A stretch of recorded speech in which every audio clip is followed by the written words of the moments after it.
Welcome back to our MA Final English Literature online classes started by Srimati Ram Kumari PG Girls College.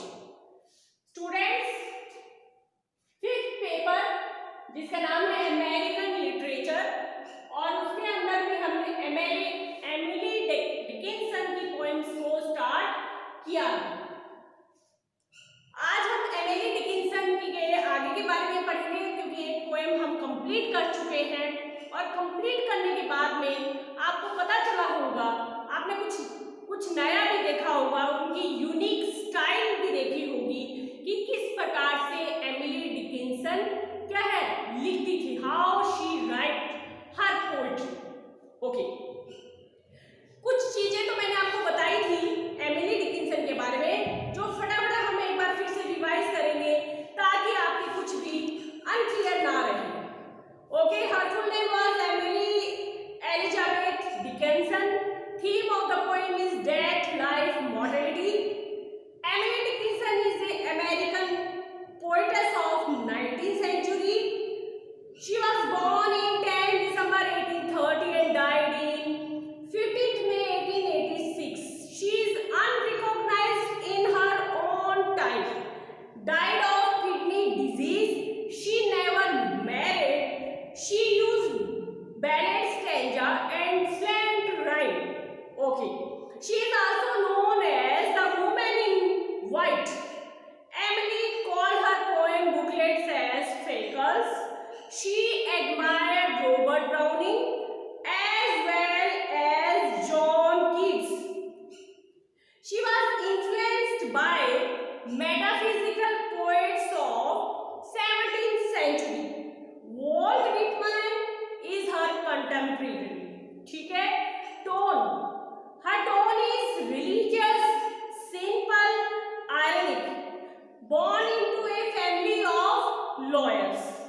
Unique writing style, ये मैं एक बार फिर से आपसे discuss करना चाहूंगी क्योंकि बहुत इंपॉर्टेंट है। Unique writing style use a lot of imagery. उसने बहुत ज्यादा इमेजिनेशन करके अपनी पोएम्स को लिखा है, जो मैंने पहले वाली वीडियो में आपको बता चुकी हूँ। Use a very strong with, single speaker in her poems. Obscurity means hidden. Focus on word choice. Concreteness, paradox, derived as lyric. ये सारे उसके यूनिक राइटिंग स्टाइल। ओके, अब मैंने आपको ये भी बताया था मोस्ट फेमस वर्ड्स है उसके, I felt a finger in my brain, A bird came down the walk, है ना। ये इस प्रकार की पोएम्स उसकी इंपॉर्टेंट पोएम्स है। अब नेक्स्ट मैं आपको बताती हूँ 3 important periods of Emily Dickinson. Three important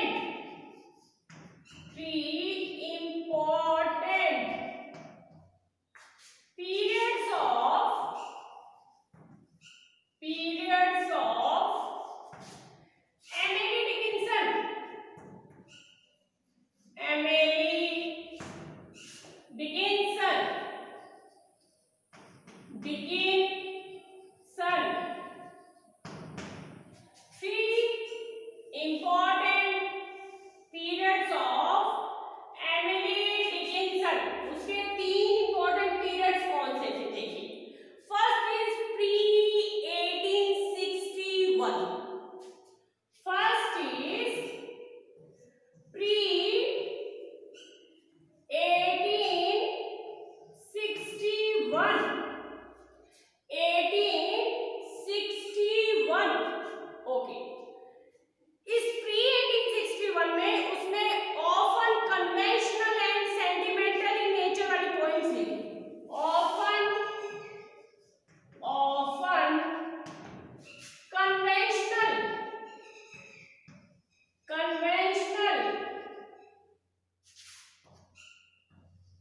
and sentimental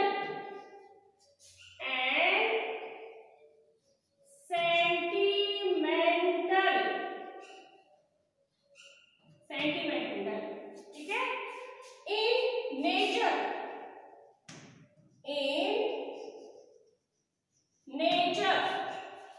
often conventional and sentimental in nature. Okay. 5 poems of Emily Dickinson was published before death. देखो guys, इसमें थोड़ा कंफ्यूजन है। कुछ जो अदर पोइट्स हैं वो तो ये बता रहे हैं कि उसकी 11 पोइम्स पब्लिश हो गई थी उसकी मृत्यु से पहले, कुछ 11 बता रहे हैं। लेकिन कहने का मतलब यही है कि उसकी ज़्यादा पोएम्स पब्लिश नहीं हुई थी मृत्यु से पहले, 5 या 11 पोएम हुई थी। और बाकी जितनी भी उसकी पोएम्स हैं, लगभग 1800 पोएम्स उसने लिखी हैं। कुछ 1775 टोटल पोएम्स बता रहे हैं, कुछ 1800 बता रहे हैं। तो जितनी भी पोएम्स बाकी बची हुई हैं या बच गई थी, वो सारी उसकी मृत्यु के बाद में पब्लिश हुई है। ठीक है, तो इसमें फिर भी मैं लिख देती हूँ 5 poems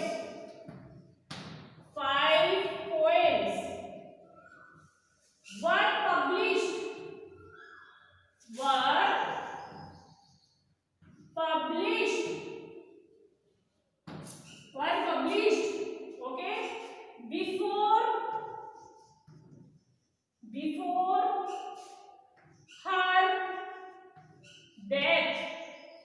before her death, क्या समझा आपने कि often conventional and sentimental in nature, 5 poems were published before her death.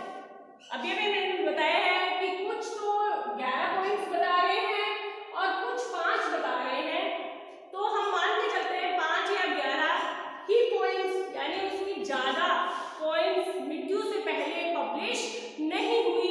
बहुत कम पोएम्स उसकी मृत्यु से पहले पब्लिश हुई और सारी पोएम्स उसकी मृत्यु के बाद में ही, after her death, all the poems were published. Okay, next is 1861 to 1865. Next is 1861 to 1865, ये दूसरा पीरियड है उसका, 1861 to 1865. This was her most creative period. This was her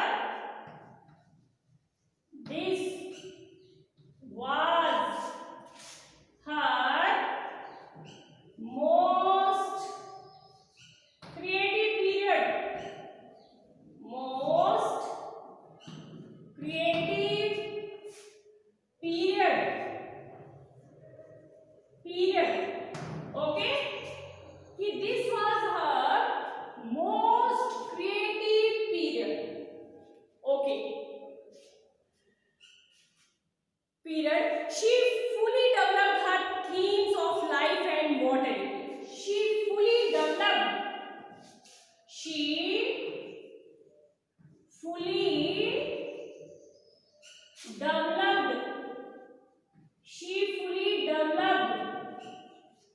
her theme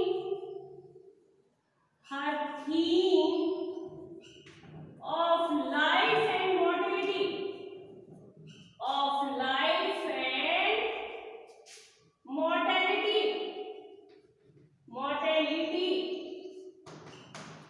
ठीक है, इस वाले पीरियड को हम this was her most creative period कहते हैं, क्योंकि she fully developed her theme of life and mortality. जो भी पॉइंट्स उसने लिखी इस वाले एज में, इस वाले क्या है पीरियड में उसने लिखी, यानी इस पीरियड में तो क्या है often conventional and sentimental in nature रही वो, लेकिन इस वाले पीरियड में उसने ज्यादातर पोएम्स अपनी लिखी और उसकी थीम क्या थी, life and mortality.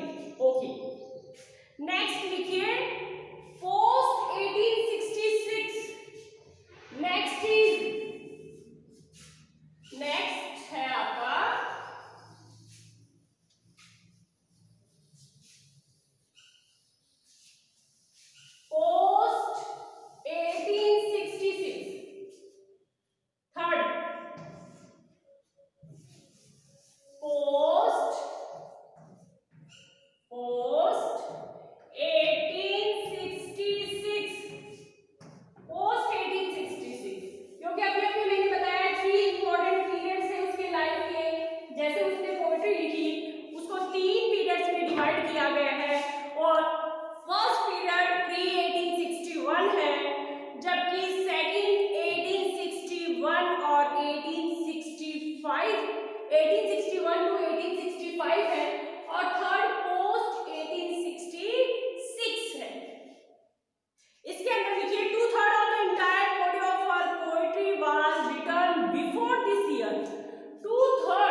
Before this year कीजिए, बिफोर दिस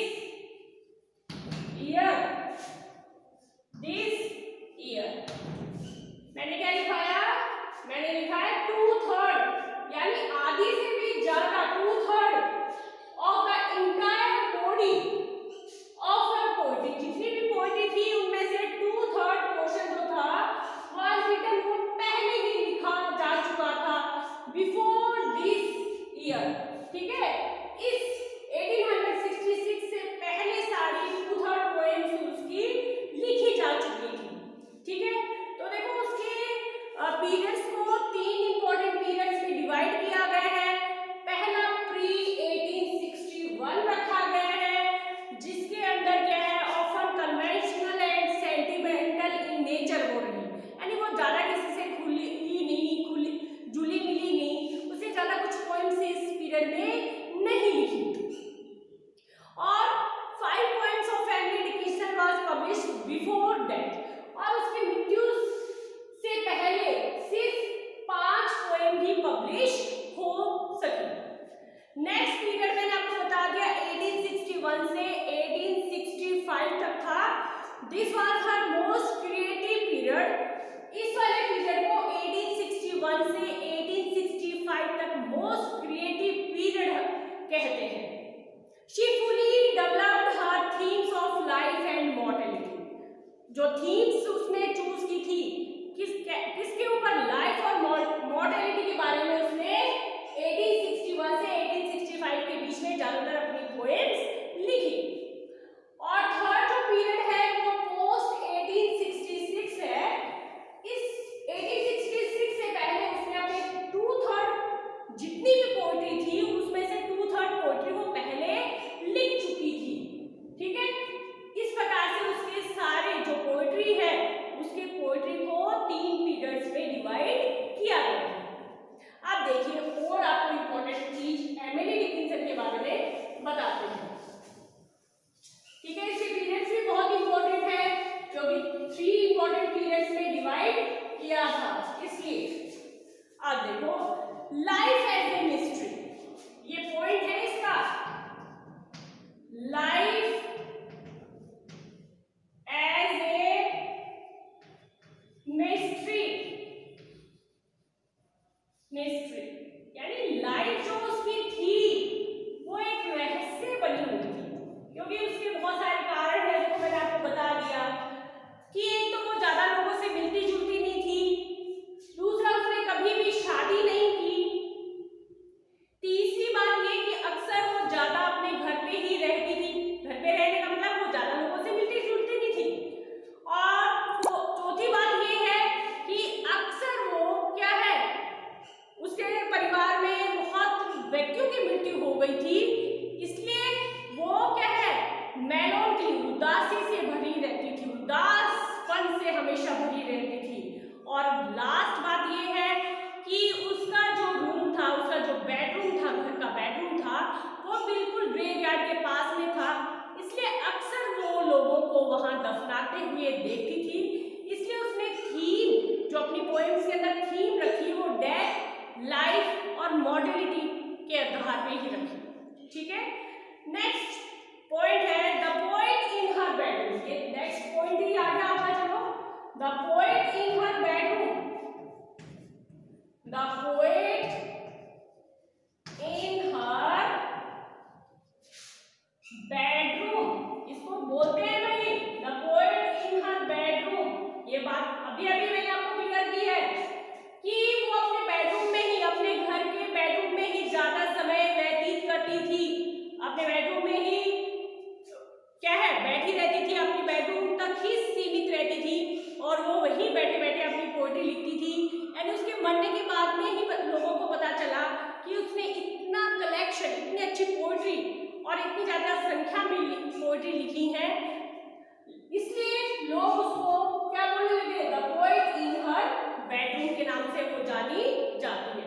जैसे the women in white cloth के नाम से जानी जाती है, वैसे ही the poet in her bedroom के नाम से भी वो जानी जाती है। ठीक है, अब नेक्स्ट पॉइंट है she at least 11 of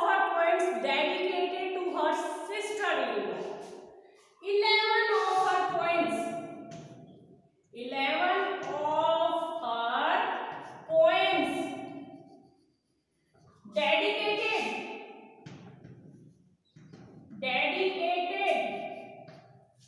to her sister-in-law, sister-in-law, sister-in-law। यानी हम कह सकते हैं कि जो 11 पोएम्स थी वो उसने किसके समान में, अपने सिस्टर इन लॉ के समान में लिखी। यानी कुछ राइटर्स ये बताते हैं कि 5 पोएम उसकी मृत्यु से पहले सिर्फ 5 पोएम पब्लिश हो पाई थी, कुछ ये बोल रहे हैं कि 11 हो पाई थी, और कुछ का ये भी मानना है कि 11 पोएम्स उसने डेडिकेटेड किसके समान में लिखी, अपनी सिस्टर इन लॉ के समान में लिखी। ठीक है, next point, Emily Dickinson did not follow the rules of capitalization. This is an important point, guys. Emily Dickinson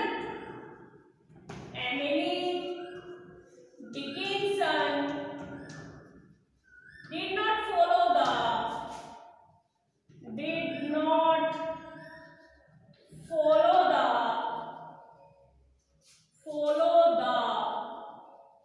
rules of capitalization.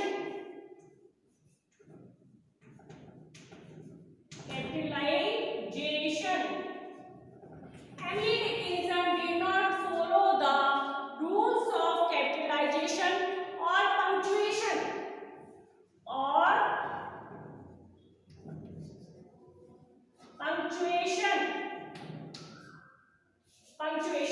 ठीक है, ये देखिए स्टूडेंट्स, फिर से ध्यान दीजिए, Emily Dickinson did not follow the rules of capitalisation, क्योंकि अभी आपने उनकी एक पोएम पढ़ी है, आगे और भी पढ़ेंगे हम, तो आप देखोगे इस वाले पॉइंट को कि एमिली डिकिंसन ने कभी भी अपनी पोएम में कैपिटल लेटर्स का यूज नहीं किया। She did not follow the rules of capitalisation और पंक्चुएशन का भी यूज उसने नहीं किया। यानी कंटिन्यू एक लाइन के बाद में दूसरी लाइन, दूसरी के बाद में तीसरी, हमें पता ही नहीं चलता कि कहाँ वो लाइन खत्म हो गई, कहाँ वो शुरू हो रही है। ठीक है, तो हम कह सकते हैं she did not follow the rules of capitalisation और पंक्चुएशन। ओके, नेक्स्ट है, नेक्स्ट पॉइंट लिखिए, ये बहुत इंपॉर्टेंट पॉइंट था जो मैंने अभी आपको बताया है, इसको ध्यान में रखना। She did not follow the rules of capitalisation, okay, and punctuation. अब नेक्स्ट लिखिए, मोस्ट ऑफ हर वर्क्स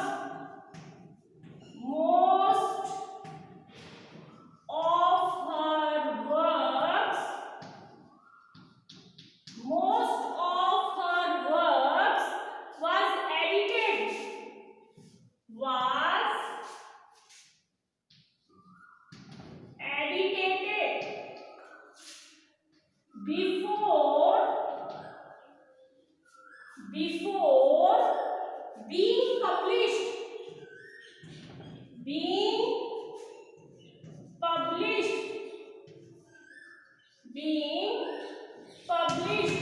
देखिए, मोस्ट ऑफ हर वर्क्स, ज्यादातर जो भी काम था उसका, most of her works was edited का मतलब होता है कटनी, काटते हैं, काट छाट करते हैं, है ना, एरर निकालते हैं, ठीक करके फिर उस चीज को पब्लिश करवाते हैं, जैसे पोएट्री होता है ना, उसको डालते हैं, क्योंकि जो राइटर ने लिख दिया, लिखने के बाद में देखो वो उस पोएम को पढ़ता है ना, उसमें गलतियां, एरर्स निकालते हैं,